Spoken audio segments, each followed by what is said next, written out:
Puis, on va commencer la conférence de presse. Je vais vous présenter Stéphane Patry, que vous connaissez pas mal tous, président fondateur de TKO.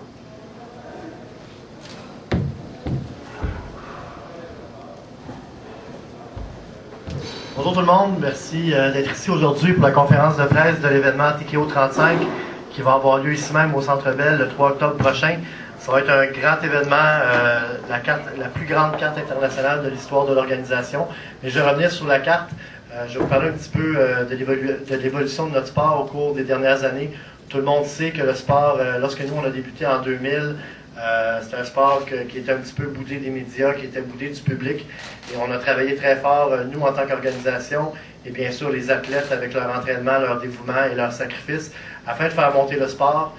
Il y a eu un gros phénomène aux États-Unis avec les shows télé-réalité qui ont aussi beaucoup aidé le sport au niveau télévisuel. Et le sport, au cours de la dernière année, a connu vraiment une évolution incroyable. Les foules ont presque doublé, les cotes d'écoute ont doublé.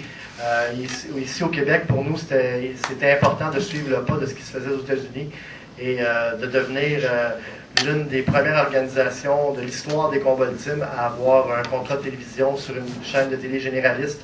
Et on a réussi à faire ça avec TQS. Les gens ont pu nous voir le vendredi à 9h depuis 2 semaines sur les ondes de TQS. C'est certain que c'est un grand moment pour l'organisation TKO. C'est aussi un grand moment pour le sport des combats ultimes. Il faut savoir qu'il y a une autre organisation, Elitexi, qui a présenté des combats à la télé généraliste aux États-Unis. Par contre, c'était des événements spéciaux qui ont lieu, je pense, une fois par 2 ou 3 mois. Nous, c'était tous les vendredis à 9h. Et déjà, après 2 épisodes, on a des cotes d'écoute vraiment très bonnes. Et ça, il ne faut pas oublier une chose, c'est que TQS lance sa vraie programmation d'automne, je crois le 25 ou le 29 septembre. Et c'est à ce moment-là que les gros shows de TQS vont commencer. On parle de Love Story, Élise Gratton et compagnie. Donc, c'est à partir de ce moment-là qu'il va y avoir vraiment des grosses cotes d'écoute à TQS et que les gens vont encore plus entendre parler de l'organisation TKO. Donc, on espère et on croit fermement que nos codes d'écoute vont doubler de ce qu'on a en ce moment. Donc, c'est vraiment très, très intéressant. Et nous, en fonction du 3 octobre, c'est vraiment un plus qui nous aide à voir l'avenir d'un côté qu'on n'avait jamais vu avec les combats ultimes au Québec. Donc, c'est vraiment très intéressant. Puis le 3 octobre, les combattants vont vraiment nous offrir une carte qui n'a jamais été vue à Montréal au niveau des athlètes internationaux. Avant de parler de chacun des athlètes, je vais vous parler de la carte des combats. Sur la carte principale, il va y avoir 8 combats. La grande finale, bien sûr, le championnat du monde des 145 livres entre Thierry Canville et Atsushi Yuki. En demi-finale, un autre combat de championnat chez les 135 livres, l'Américain Noah Thomas, qui nous vient de l'événement de télé-réalité du UFC. Les gens l'ont sûrement remarqué lors de la dernière saison. Il avait été expulsé de la maison. Par contre, ça avait été un des athlètes les plus populaires de la saison. Donc, Noah Thomas va affronter Adrian Woolley. Ce sera aussi le retour de Mark Hominick. Mark Hominick, c'est un Ontarien qui a été adopté par le public québécois. C'est le plus grand champion de l'histoire du TKO. Et lui, il vient à Montréal pour 2 choses le 3 octobre. Premièrement, pour vaincre son adversaire J.C. Pennington, qui n'est pas piqué des verres, 18 victoires, 5 défaites, un spécialiste du combat debout, mais qui est aussi un très bon lutteur. Donc, il a vraiment tous les atouts qui sont un petit peu les faiblesses de Mark Hominick. Donc, ça devrait nous donner tout un combat. Mais Hominick, lui, il a 2 raisons pour être à Montréal. Premièrement, il veut battre Pennington. Et deuxièmement, il va regarder très attentivement le combat entre Atsushi Yuki et Thierry Canville, parce que Mark Hominick, advenant une victoire contre J.C. Pennington, va affronter le gagnant. Donc, ça va être très intéressant de voir le combat d'Hominick et le résultat du combat Canville-Yuki. Ensuite de ça, Steve Bossé fait son retour. Il devait affronter... je pense que Steve va changer d'adversaire potentiel à peu près à 10 reprises pour ce combat-là. Au départ, tout le monde le sait, on tentait de s'entendre avec James Thompson. Finalement, Elitexi, une firme de 8 gérants. Donc, ça a été un petit peu compliqué. James Thompson ne sera pas disponible pour le 3 octobre et on essaie de l'avoir pour plus tard, peut-être en décembre, peut-être en février. Ensuite de ça, on a parlé avec Bo Cantrell, un autre adversaire qui avait affronté Kimbo Slice en Floride. Ça n'a pas fonctionné non plus. Alors, on a fait venir Lance Evans, celui qui devait affronter Steve Bossé il y a 2 événements. Les gens l'ont vu en action ici au Centre Bell. Il a vaincu Bob Landry. Lance Evans a aussi participé à la dernière saison Ultimate Fighter du UFC à Las Vegas. Donc, Steve, ça va être un beau test pour lui d'affronter quelqu'un qu'il devait déjà affronter, quelqu'un qui amène un style que Steve n'a jamais vraiment affronté depuis le début de sa carrière professionnelle. un gars qui aime lutter, qui aime aller au corps à corps, amener ses adversaires au sol. Donc ça va être quelque chose de nouveau pour Steve. Et Steve s'entraîne tellement fort que je suis certain que ce qu'il a appris au cours des derniers mois va lui permettre de rivaliser avec un athlète comme Lance Evans. Ensuite de ça, un combat très très important chez les poids mi-moyens. TJ Grant, qui est l'aspirant numéro 1, il a perdu contre le champion Jesse Bumfeld. Par contre, il veut vraiment une revanche, il veut revenir pour un titre à 170 livres. Il affronte Forrest Petts, un vétéran du UFC, un très très bon combattant, donc un combat international de très haut niveau entre ces deux-là. On va avoir Jordan Mein, qui est un spécialiste du combat debout, un jeune homme de 19 ans, qui est voué un très bel avenir face à Martin Grandmont, un autre spécialiste du combat debout, donc un autre combat qui risque de faire sauter le toit du Centre Bell. Justin Tavernini nous avait offert il y a 2 événements à TKO 32, le combat de la soirée face à Guillaume Lamarche. Lamarche l'avait emporté par décision partagée des juges. Et il revient, il affronte Richard O, qui fait son premier combat dans l'organisation TKO. Il est sur une lancée avec 5 victoires consécutives. Donc Richard O de Montréal, qui en sera son tout premier combat au TKO. Et dans le dernier combat de la carte principale, Sean Pearson, le pimp d'Ali, l'un des athlètes les plus charismatiques et les plus adulés en Ontario, qui fait son retour dans le ring. Son adversaire va être annoncé en fin de journée aujourd'hui, mais Sean Pearson sera de la carte et il est vraiment motivé afin de donner un nouvel élan à sa carrière. Dans la carte préliminaire, on va avoir 6 très très bons combats. Tout d'abord, Joseph Paquette va affronter Yannick Galipeau.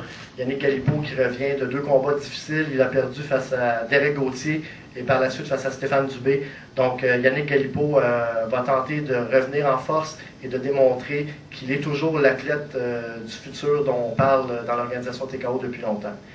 Reza Kamali de l'Ontario va faire son premier combat professionnel. Il va affronter Mike Ritchie. Mike Ritchie qui nous a offert toute une performance lors du dernier gala à Montréal face à Reza Kamali. Ça va être un très bon combat. Steve Alexopoulos de Gatineau va faire ses débuts face à Dalen Logan. Dalen Logan, les gens qui suivent les activités de la Ligue professionnelle de cross le connaissent très bien. C'est un peu, à l'époque, lorsqu'on avait signé Steve Bossé, c'était l'homme fort de la Ligue nord-américaine de hockey. Bien, Dalen Logan, c'est l'homme fort au niveau de la cross, de la Ligue nord-américaine de cross. Donc, il fait ses débuts en combat ultime. Il s'entraîne depuis 3 ans pour les combats ultimes. Il a fait un combat amateur il y a quelques mois. Il l'a emporté par KO très rapidement. Donc, un très bon combattant. Régent Groux de Drummondville fait ses débuts face à Greg Carpenter. Josh Powell de l'Ontario face à Harry Delay. Et Yann Pellerin qui fait son retour. Et je parlerai de Yann un petit peu plus tard. C'est quelqu'un qui a une grosse détermination. Il a effacé le passé et je pense qu'il pourrait redevenir celui qu'on voyait il y a 2 ans comme le meilleur 205 livres au pays. Donc, on va voir Yann Pellerin, son adversaire lui aussi va être annoncé en fin de journée. Donc, je reviens à la finale de la soirée, Thierry Canville face à Atsu Yoki. C'est une opportunité en or pour Thierry Canville. Il a la chance non seulement de se battre pour le championnat du monde, mais affronter celui qui est reconnu par plusieurs comme le meilleur 145 livres de la planète. Certains disent qu'il est numéro 1, certains disent qu'il est numéro 2 derrière Uriah Faber, d'autres disent qu'il est numéro 3, on met Yamamoto. Mais quand on parle de Faber, Yoki, Yamamoto, on parle de 3 athlètes qui peuvent être un ou l'autre le numéro 1 au monde. Et Thierry, en remportant ce combat-là face à Atsu Yoki, non seulement, comme je disais, il devient champion du monde, mais aussi il perce le top 3 mondial. Et donc, comme j'ai dit en entrevue à maintes reprises au cours des dernières semaines, le prestige d'une ceinture va avec le champion qui a la ceinture. C'est certain que le champion du TKO à 170 livres, Jesse Bumfeld, est un très bon athlète, mais ce n'est pas Georges Saint-Pierre. Le meilleur au monde à 170 livres, c'est Georges Saint-Pierre. Par contre, si on regarde dans la catégorie des 145 livres, le titre le plus prestigieux, c'est celui de TKO, et Thierry Canville a la chance en or de vaincre Yoki. Et il ne faut pas oublier une chose, il y a beaucoup de gens, je regardais sur les sites de Paris Internet, je crois que Yoki est favori à 6 contre 1. Par contre, dans notre sport, ce n'est pas une question de fiche, ce n'est pas une question de réputation, c'est vraiment une question de style. Et Thierry Canville a le style parfait pour vaincre Atsu Yoki. Par contre, il devrait être à son maximum parce que Atsu Yoki, ça fait plusieurs fois qu'on le voit en action ici. On a regardé souvent ses cassettes, on a vu plusieurs de ses combats et c'est quelqu'un qui n'a aucune faiblesse. Donc, on va devoir avoir un Thierry Canville, pas à 100%, mais à 200% pour ce combat-là. Thierry Canville.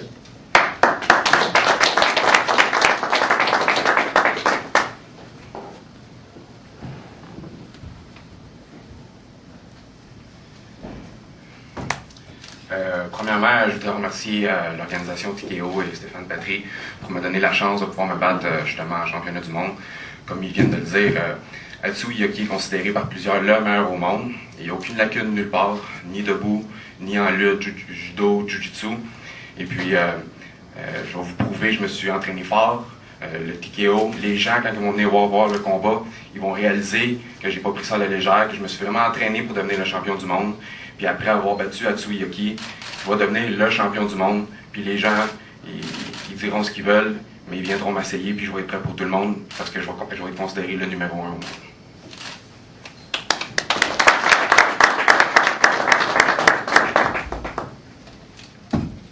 Steve Bossé va en être à son 5e combat professionnel déjà. On dirait que son entrée dans les combats ultimes, c'était juste hier. Il va être à son 5e combat. Lors de son dernier combat, il affrontait Wes Sims, un athlète qui avait plus de 30 combats. En fait, il avait exactement 30 combats, donc beaucoup d'expérience. Il avait fait 3 combats au sein de l'organisation UFC. Et Steve, lui, à ce moment-là, n'était seulement à son 4e combat. Il s'entraîne très, très fort à tous les jours avec Fabio Orlando au niveau du Jiu-Jitsu et de la lutte, avec Jason Chen, avec son entraîneur de Muay Thai, c'est quoi son prénom? Ashraf à la bouche.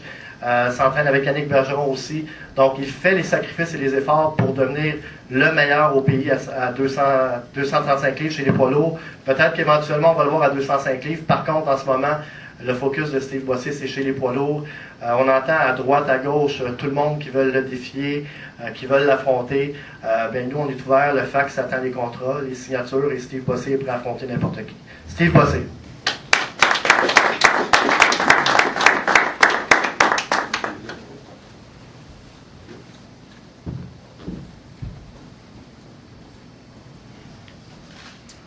Salut tout le monde. Content d'être de retour encore une fois pour l'organisation TKO. C'est mon 5e combat. Moi, combat après combat, je m'améliore. Puis j'ai pu prouver au monde avec Wes Sims que mon sol s'améliore. J'ai gagné par soumission. Je travaille ma lutte, je travaille mon Muay Thai aussi.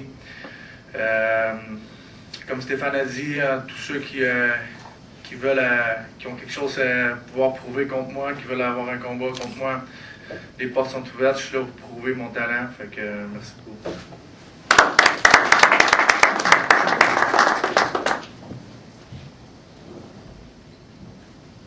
Richard Roux, lui, en sera son premier combat dans l'organisation TKO. C'est un spécialiste du combat au sol.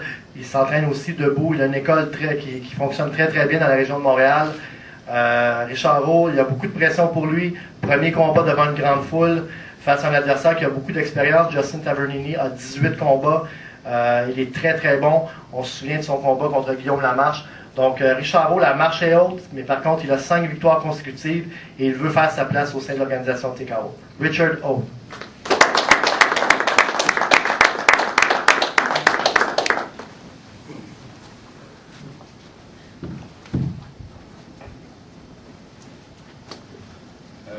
Je parle mieux en anglais, so I just want to thank Stéphane Patry and TKO for having me. I think it's been a long time coming. I think when I started, pretty much 0-0 or 2 after a couple of victories, I think we've been talking about getting me into this organization for a long time. It's been 2 years since I've had my last fight.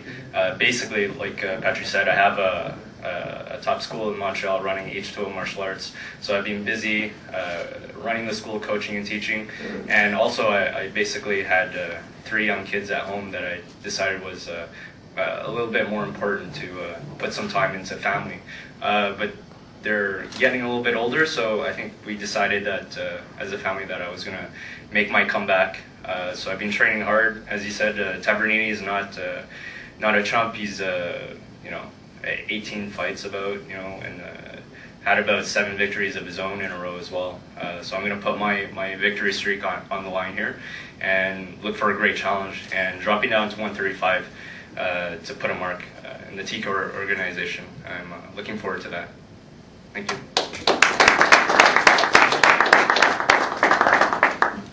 Les gens ont beaucoup entendu parler de Yannick Galipeau au cours des derniers mois. Lorsqu'il a fait ses débuts professionnels face à Josh Bittner, il a épaté tout le monde par son intensité, par ses qualités au combat debout, aussi par son adaptation au combat au sol. Josh Bittner était quand même très bon au sol, avait réussi à l'amener au sol. Galipeau s'était sorti dans les passes. Ensuite de ça, on se souvient tous du deuxième combat de Yannick Galipeau. On a fait un petit peu la campagne de marketing autour de qui sera le prochain Georges Saint-Pierre. C'était beaucoup de pression, autant pour Galipeau que pour Gauthier. Derek Gauthier est sorti vainqueur de ce combat face à Yannick Galipeau. Galipeau a recommencé l'entraînement. Ensuite de ça, un autre gros défi face à Stéphane Dubé, qui avait quand même plusieurs combats, beaucoup d'expérience, 42 ans. Donc, Yannick Galipeau, après cette défaite face à Stéphane Dubé, est retourné à la base, s'est entraîné beaucoup au sol, a continué à s'entraîner debout. Et c'est un nouveau Yannick Galipeau qu'on va voir le 3 octobre. Et je pense qu'après ce combat de Yannick Galipeau, on va peut-être pouvoir recommencer à parler de lui comme l'espoir du futur chez les 170 livres. Yannick Galipeau.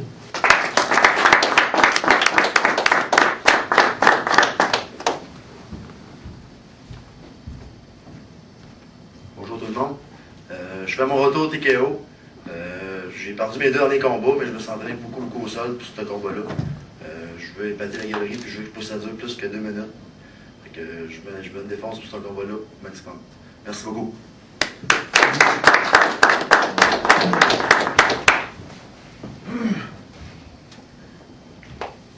Au fil des ans, on a découvert au sein de l'organisation TKO plusieurs grands athlètes. On a commencé au Patrick Côté, Georges Saint-Pierre, Steve Vigneault, Jonathan Goulet, et j'en passe bien sûr, Dominic Stout, Kenville Vigneault, Bossé maintenant. Donc il y en a plusieurs comme ça qu'on a découvert. J'ai toujours été intrigué par un entraîneur qui s'appelle Firas Zahabi. Firas, c'est quelqu'un qui connaît beaucoup le sport. Et c'est arrivé très rarement un jour où Firas Zahabi m'a dit: cet athlète-là va devenir un champion un jour, cet athlète-là est un athlète d'exception. Et Firas Zahabi ne dit pas ça tous les jours. Il l'a déjà dit pour Georges Saint-Pierre, il l'a déjà dit pour plusieurs autres athlètes, mais il l'a dit aussi pour un certain Mike Ritchie. Et lorsqu'on l'a vu au Centre Bell la dernière fois, il a vraiment épaté la galerie, un athlète complet. On fonde beaucoup d'espoir en Mike Ritchie.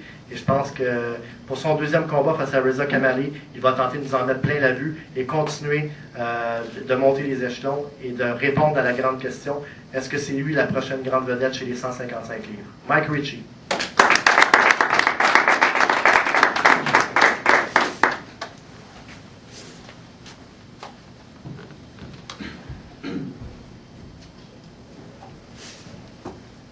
Before I get started, I'd just like to thank Stéphane Patry for this opportunity.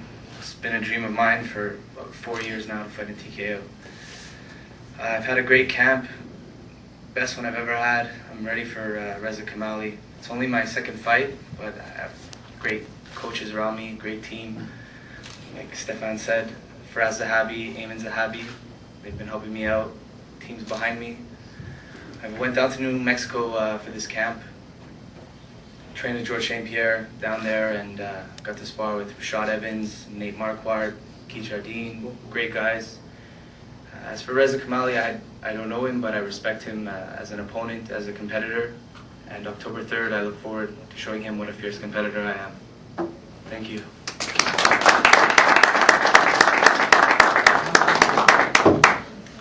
Yann Pellerin, je l'ai dit tout à l'heure, Yann Pellerin, lorsqu'il a débuté sa carrière professionnelle, c'était un très bon judoka. Il a appris à boxer au fil des ans, a remporté de grosses victoires, a subi de grosses défaites. Il a des victoires, entre autres, contre Jonathan Goulet. Il a affronté Rich Franklin, qui a été longtemps champion du UFC. Donc, Yann Pellerin a vraiment été à la guerre avec quelques-uns des meilleurs athlètes de la planète. Il y a eu des hauts et des bas. Par contre, je pense qu'après avoir parlé à plusieurs reprises à Yann Pellerin, on a passé quelques jours ensemble à Las Vegas. Et je pense que le feu est revenu. Et s'il s'entraîne aussi sérieusement qu'il le fait en ce moment, pour les mois à venir, je crois que la division des 205 livres va commencer à trembler. Yann Pellerin.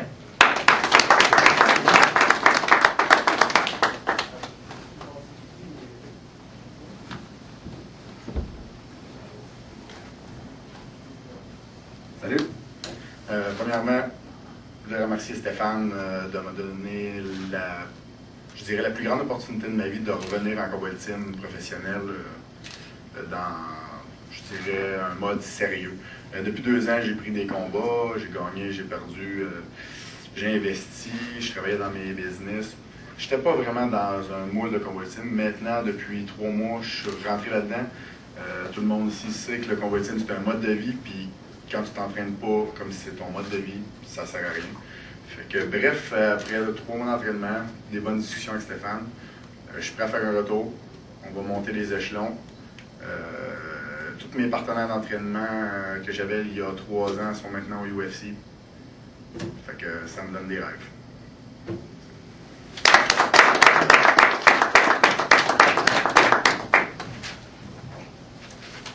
Donc, dernière note sur l'événement du 3 octobre. Les billets sont présentement en vente sur le réseau Admission et au guichet du Centre Bell.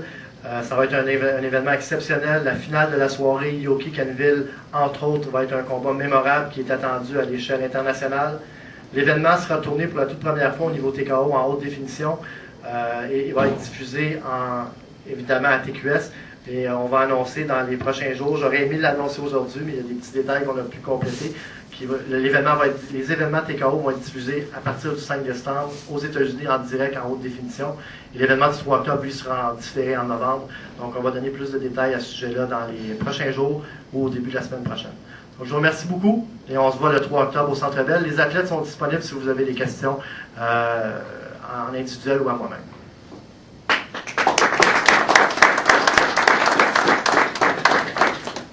Est-ce que je pourrais poser quelques questions? Oui. Je voudrais commencer par Thierry Canville. Thierry, je serais curieux de savoir, lorsque M. Patry t'a annoncé que tu avais une opportunité pour le titre, pour un championnat du monde, comment tu as réagi? Parce qu'on sait que tu as eu une carrière, tu as eu des hauts, des bas, des blessures, mais tu es un guerrier. Fait que je veux savoir ce que tu as eu en tête lorsqu'il t'a annoncé ça.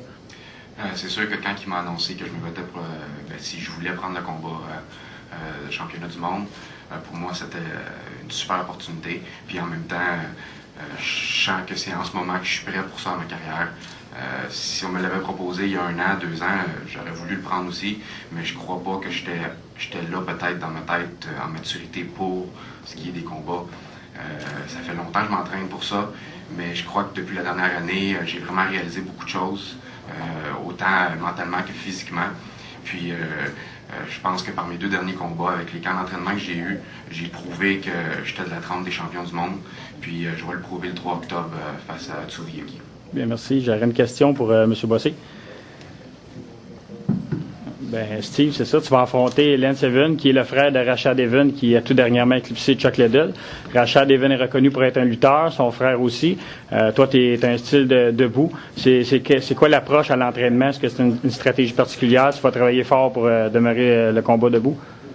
Ben, c'est sûr que je vais toujours garder les combats debout, mais j'entraîne beaucoup ma lutte, justement, pour garder le combat debout. Je m'entraîne avec Samuel Guillet puis Alan chez Gamma, qui me donne un bon coup de main sur le côté lutte. Mon sol va vraiment bien. Écoute, je suis un athlète, ça fait 1 an et demi déjà que je fais ça, mais je dirais qu'à chaque jour, je m'améliore. Combat après combat, je vais être de meilleur en meilleur. Fait que il va y avoir tout un spectacle le 3 octobre. OK. Tu t'entraînes avec Bob Landry. Il avait affronté Lance Evans. Il a subi une défaite. Est-ce que tu vas avoir une pensée pour lui pour tenter de venger ton ami Bob? C'est certain qu'on va régler ça. Une raison de plus pour être encore plus agressif dans le combat. Bien, merci. J'aurais une question pour M. Pellerin. Mais Yann, tu as combattu dans 2 catégories, 205, catégorie poids lourd. C'est quoi qui t'amène peut-être à vouloir maintenant focuser sur les 205? Et je te dirais que là, je suis rendu à 20 combats professionnels. Ça va être mon 21e. J'ai effectué 17 combats dans les 205 livres. Le phénomène de me battre dans les poids lourds depuis 2 ans, c'est plutôt un manque d'entraînement, de la lâcheté, et puis un manque de vouloir, qui est maintenant disparu. Le feu est revenu. Fait que ce combat-là va être dans les lourds. Cause que perdre du poids, comme je faisais avant, ça m'apportait des problèmes de santé et puis des mauvais résultats dans le ring. Fait que la perte de poids va se faire graduellement. Là, c'est dans les lourds. Et puis peut-être qu'au mois de décembre, on devrait être rendu où ce qu'on veut pour retourner dans les lourds et faire brasser la division. Bien, merci. Je voudrais conclure avec M. Patry. Oui, Adam Reid, MMACanada.net. I have a question for both of you. Richard, the fact of you having a family and you fighting and coming back in getting out of that instructional mode. Yeah. How much pressure do you carry on your shoulders, knowing that you've got a family that's going to be behind you, kind of watching? I know it's a big source of motivation, but at the same time, a lot of fighters, will patch up a little bit of ice and kind of just get back to training. But in your case, you've got quite a bit of explanation to do to the wife. So how do you deal with that kind of pressure? In a way, I'm kind of used to it because like I have a 6-year-old, a 4.5-year-old, and a 2.5.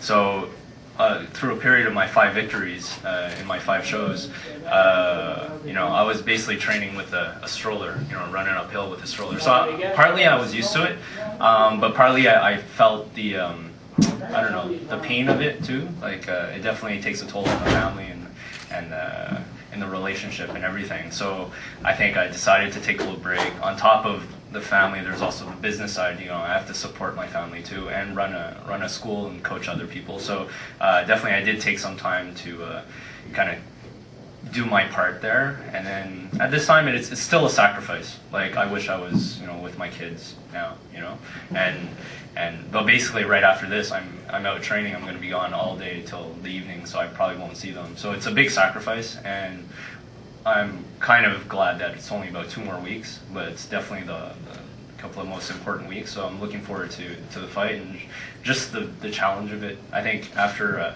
a certain amount of time, I have that in my heart to challenge myself and just see where it goes. I know I'm not gonna, for all fighters, we have a certain amount of time to do it. So I think this is the time that we decide that I'm gonna do it. So yeah. So I'm looking forward to it. It's gonna be a great fight. Good luck. Thank you. Mike, it seems as if there can't be a press conference in any organization without the name of Georges St-Pierre coming up. Talk to me about what you thought of Georges St-Pierre as a fighter and how much that changed the second you were given that amazing opportunity to go down there and train with him. How higher than everybody else is this guy mentally, physically? What was one thing that you'll remember from your training with Georges St-Pierre? Well, when I first met George, it was about 4 years ago, so he wasn't the biggest star and he wasn't very established in UFC, and I knew from then that he was great and he taught me a lot, and I've followed him through all the training, all these years, and when he asked me to go to New Mexico with him, it was a great opportunity. I picked up and I left, packed my bags and I went. I got to train with great guys out there, Roger Huerta, Rashad Evans, and it was great to see where I stand with these guys, being such a young fighter, I'm not as much experience as them. And physically, Georges St-Pierre is a freak athlete. He's a super athlete, a great guy. Mentally, very, very strong. I don't see anybody beating him for a while. Spending a lot of time with him, training with him, my fighting style I feel is leaning more towards his style, and I don't like when people compare me to George. I like to be my own fighter, I like to stand out for myself, and that's what I'm here to do in TKO. Thank you. Peut-être une question pour toi, Stéphane. Non pas que le match-up avec Thierry est pas correct, je trouve ça bien. Thierry a connu une grande carrière puis il poursuit dans ce sens. Pourquoi on n'a pas accordé le combat de championnat à Marc Hominick, qui avait combattu 2 fois Yatsu Yoki puis Yatsu Yoki? Au deuxième combat, ça avait été serré, le clan Tompkins était plein. Regardez, moi, honnêtement, pour revenir au deuxième combat entre Yoki et Hominick, moi aussi, le soir du combat, quand j'ai regardé le combat, quand j'étais au Centre Bell, évidemment, je croyais qu'Hominick en avait fait assez pour gagner ce combat-là. Par contre, lorsque j'ai regardé la cassette du combat, Yoki a clairement gagné ce combat-là par au moins 1 point. Et Marc Hominick lui-même, après avoir regardé le combat sur cassette, a dit la même chose. Donc c'est certain que le soir d'un gala, quand le combat vient de se terminer, la frustration de perdre, on peut dire des choses et penser des choses. Mais je pense que, pour revenir au cas de Marc Hominick, Atsu Yoki l'a vaincu 2 fois. Et je pense pas que le gérant d'Atsu Yoki aurait pu accepter un 3e combat face à Marc Hominick. Il faut comprendre que si c'était 1-1 ou quelque chose comme ça, peut-être qu'on aurait pu penser faire un combat revanche. Par contre, la situation est différente. C'est maintenant 2-0. Par contre, on a expliqué au gérant d'Atsu Yoki et à Atsu lui-même où est-ce qu'on s'en allait avec la division des 145 livres. Thierry Canville, il le prend très au sérieux. Par contre, advenant une victoire de Yoki contre contre Kenville. Il y a une victoire de Hominick contre Pennington. Ioki a accepté de donner un troisième et dernier combat à Mark Hominick. Donc, on va voir le scénario qui va s'écrire le 3 octobre. Par contre, Mark Hominick n'est pas là ici seulement pour Pennington. Il veut vaincre Pennington et affronter le gagnant du combat entre Ioki et Kenville. Donc, que ce soit au départ, tout le monde sait que c'est Stéphane Vigneault qui devait affronter Atsu Ioki. Par contre, il s'est blessé. Mais je dois vous dire que lorsque j'ai décidé de donner le combat à Stéphane Vigneault, j'ai longuement hésité entre Vigneault et Kenville, surtout sur le fait de Ben Greer. Vigneault a perdu contre Ben Greer, Kenville a vaincu Ben Greer. Donc, pour cette raison-là, probablement que pour certains vont dire que Kenville méritait le combat plus que Stéphane. Par contre, Stéphane, 2 victoires consécutives comme Thierry, c'était vraiment lancer un 25 dans les airs et faire un choix. Le hasard a voulu que c'est maintenant Thierry qui affronte Atsu Ioki. Et comme j'ai dit plus tôt, c'est une question de style dans notre sport. Et plus que n'importe qui d'autre au Canada, s'il y a quelqu'un qui peut battre Atsu Ioki, c'est Thierry Kenville. Il ne faut pas oublier que Mark Hominick a perdu 2 fois. La première fois, il a perdu au sol. Et la deuxième fois, Ioki l'a battu à son propre jeu. Donc, est-ce que Hominick a le style pour battre Ioki? Vraisemblablement non. Par contre, je crois que Kenville, lui, a les atouts qui pourraient faire de lui champion du monde. Merci. Kevin Q, Ringside Report, Team 990. Where does this leave Stéphane Vigneault now? Is he going to have to fight another fight to get that #1 contender spot, or is he going to fight the winner of this Canville-Ioki fight? Hominick is fighting the winner. So the thing with Vigneault, he's out for 6 months at least. He just got surgery. Actually, he got 2 surgeries. I don't see Stéphane going backwards. Okay. But reality is, and all the athletes will tell you, training is way tougher than the fights. Mm-hmm. So Stéphane's going to be out for like 6 months. So I don't think he wants to get into a championship bout after 6 months off. He's probably going to want a challenger fight before he challenges for any title. And that's besides the fact that if Thierry wins, I don't think Vigneault's going to fight his friend. So, you know, it's really going to be up to what happens on October 3rd. Right now, everything is up in the air, but Vigneault is still a top featherweight in TKO, even though he's out right now. Question for Thierry. Now, you're friends with Stéphane Vigneault. How do you feel about potentially fighting a friend? I've heard from Georges St-Pierre, David Loiseau, and Patrick Cote all stating that they never want to fight their friends. How do you feel about potentially fighting a friend? Because you said before in the press conference that you're ready for anybody. Now, are you ready to fight your friends, or do you feel that you shouldn't be there? No, I will never be ready to fight a friend. Because I consider my friend like my family, especially a guy like Stéphane Vigneault, who's been my training partner for so many years. I would rather let the belt go and let him the chance to fight somebody else for the belt, and me just step to the side and continue fighting. You know, I really love him, and the fact that now he's injured and I'm taking his place, it's another motivation to win for me and for him at the same time. So no, I will never fight Stéphane Vigneault. And like Stéphane Patry just said, the place we fight the harder, it's in training. Mm-hmm. So I've been fighting Stéphane Vigneault for the past six years. So so I won't fight him officially in the cage. Une question pour Yannick. C'est sûr qu'il y avait beaucoup de pression sur tes épaules quand tu es rentré dans l'organisation. Tu as démontré beaucoup d'intensité quand tu es arrivé, comme Stéphane en a parlé. Tu étais bien parti. Les choses ont mal tourné un petit peu dans tes 2 derniers combats. Trouves-tu qu'il y a plus de pression maintenant que tu en avais après ta première victoire quand tu es rentré au sein de l'organisation de tes coachs? Non, je trouve pas. Jusque-là, j'ai affronté des gars qui avaient beaucoup d'expérience. Là, cette fois-là, je vais pour que ça ne dure pas longtemps, pour décisif. Puis au niveau de ton entraînement, c'est quoi que tu as changé dans ton entraînement? C'est-tu tes partenaires? C'est avec qui tu t'entraînes ou c'est ta manière de t'entraîner? Moi, j'ai fait travailler beaucoup mon sol, ma lutte, pour essayer de me tenir le combat debout, parce que moi, j'aime bien combattre debout. Je vais garder ça debout, mais il faut que ça reste debout. Okay. Merci. D'autres questions? Donc, les athlètes vont tous être disponibles, et moi-même, pour des entrevues individuelles, si vous voulez. Je vous remercie d'être venu, puis on se voit le 3 octobre au Centre Bell. Pour ce qui est des accréditations pour l'événement, vous pouvez rejoindre Anne Dongois. Merci beaucoup.